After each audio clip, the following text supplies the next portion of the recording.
There are several ways to organize major scale practice, but the two most important for percussionists are the circle of fourths and by what I call visual scale patterns.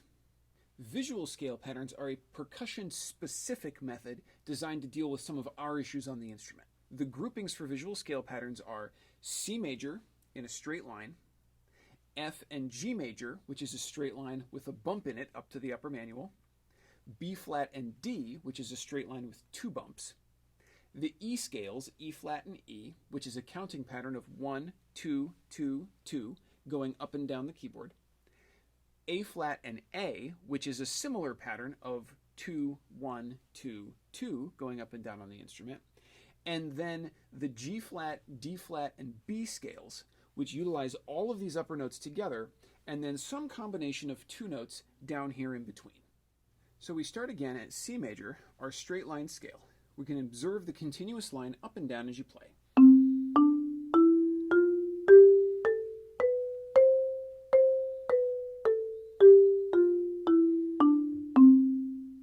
Next we can go to either F or G. You can see that straight line and where it's broken by a bump. Now the bump is going to be on this set of three upper notes. In F, the bump's going to be on B flat,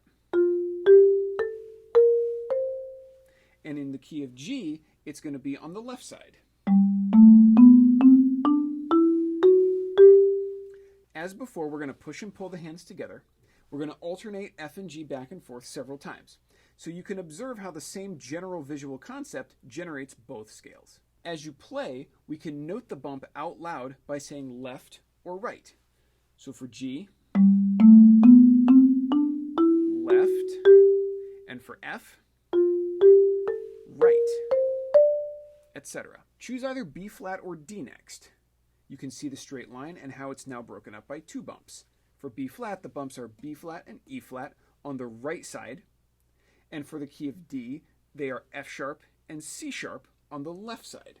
So for B flat, we would say right, right, right, and for the key of D, left, left. Next, we can choose either E flat or E. This time, instead of looking for a straight line and bumps, we're going to count the number of notes we play before we switch up and down on the instrument.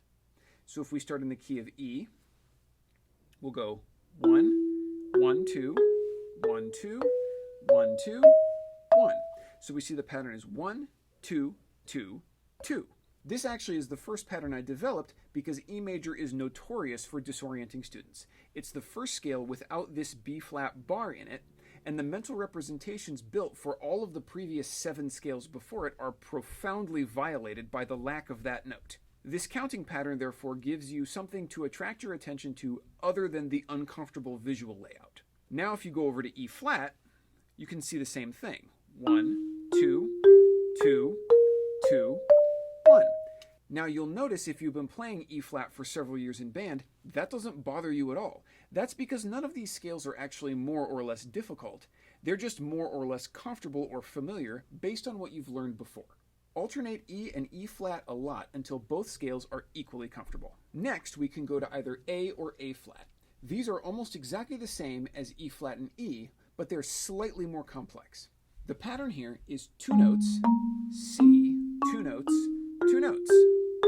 That is almost exactly the same as 1, 2, 2, 2 for the E scales. However, the one note now is on C, right in the middle of the scale. So in the key of A flat, that C note is C natural, and in the key of A, that C note is C sharp. So now when you play the scale, you're going to say one of your C notes out loud as you pass. So for A flat, C, and for A major, C sharp. Alternate this one several times as before with the E scales. Lastly, we have D flat, G flat, and B.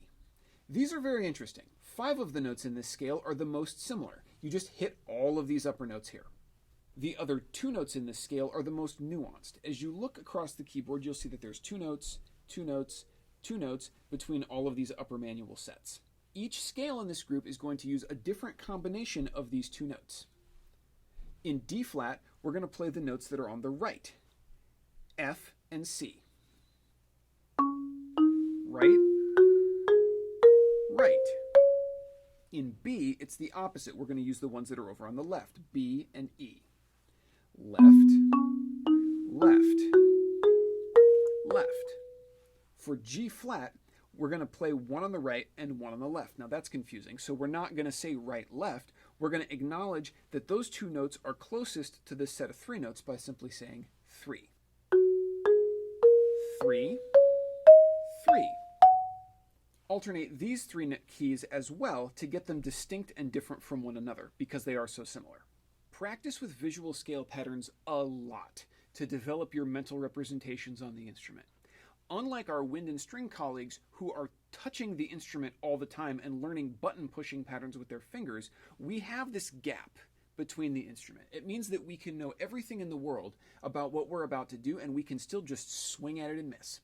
So we have to spend a lot of time developing our scale concept and our mental representations of where we are located on the instrument in order to close that gap. When you're feeling confident in your visual scale patterns, go back to your circle of fourths where now these different groupings are going to show up out of order. Alternate circle of fourths and visual scale patterns as your practice method to improve your generalized ability to see your scales and cue these ideas up on command.